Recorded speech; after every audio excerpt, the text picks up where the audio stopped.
development and who are already gotten on the path of investigation, we hope to continue reinforcing your efforts. For those of you who are new to our presentation, remember that you are not tuning in accidentally.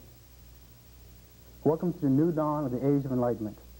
I am J. Montgomery Pratt of PSI-Encounter, welcoming you to another in our series.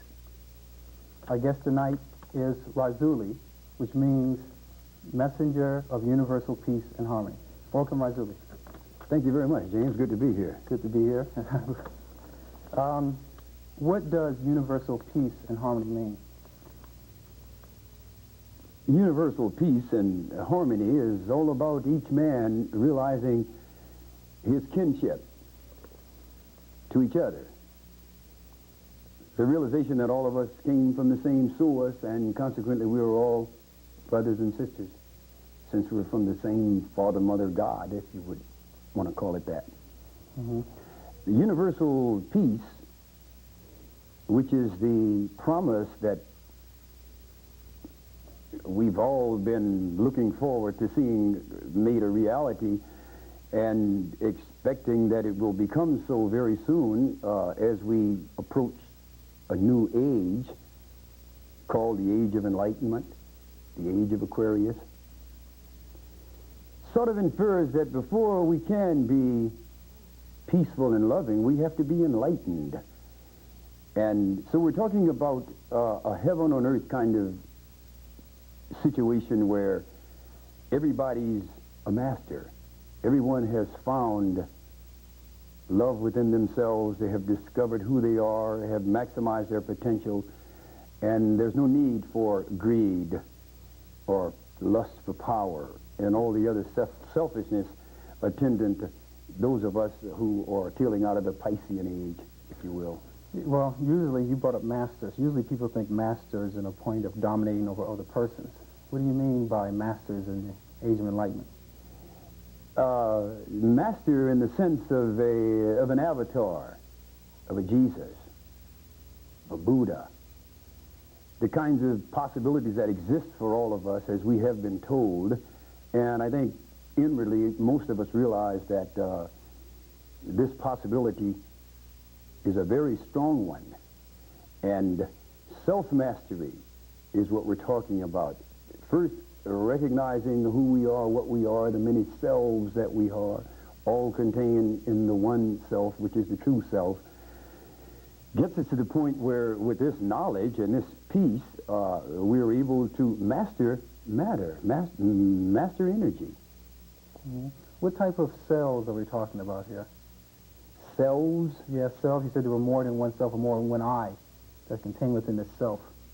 Yes, eyes, capital I's, if you will, to refer to the multi-dimensional personality characteristic of every human, which seems to be quite a viable argument. I know through self-observation, I have been able to see the many eyes that make up me. Mm-hmm. If you get what I mean. Yeah, well, there tend to be somewhat difficulty in trying to identify these eyes and to place them at certain points, or how they relate to different situations and so forth that the person's been having in their life. But how can examining that really leads one to a universal peace that you're talking about? Well, it's like before I can love my brother, mm-hmm. I must love me. Before I can love me, I must understand me. Who am I? What makes me tick? Why do I behave in this fashion, in this circumstance, with this person, and differently mm-hmm. in the same circumstance with another person or in a different circumstance?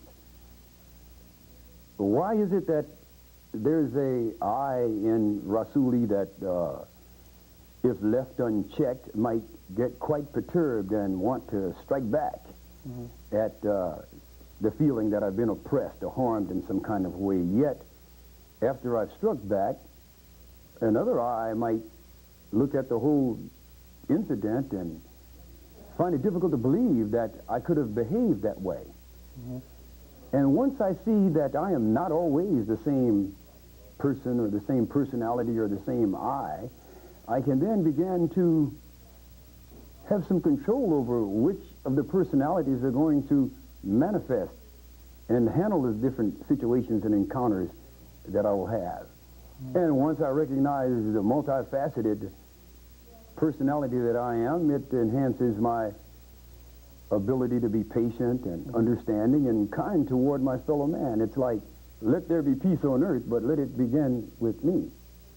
That's interesting. Reminds me of a saying of Confucius, a great ancient Chinese sage, who said, if there's righteousness in the heart, there's beauty in the character.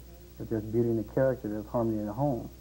If there's harmony in the home, there's order in a nation. If there's order in a nation, there's peace around the world. And what do you feel about that saying? Does that apply to your philosophy? I don't think that it could be stated any better than that.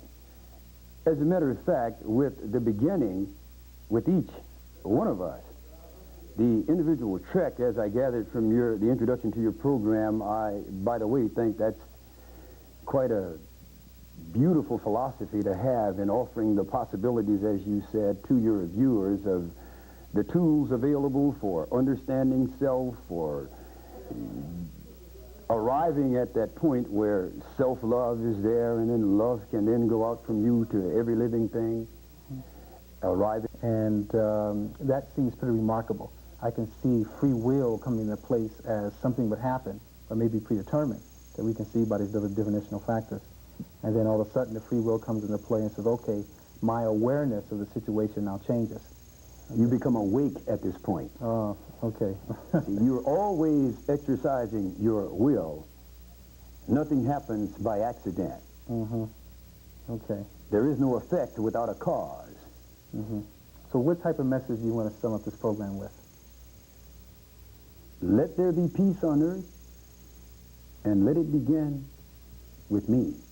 Seek peace above all else. Seek understanding.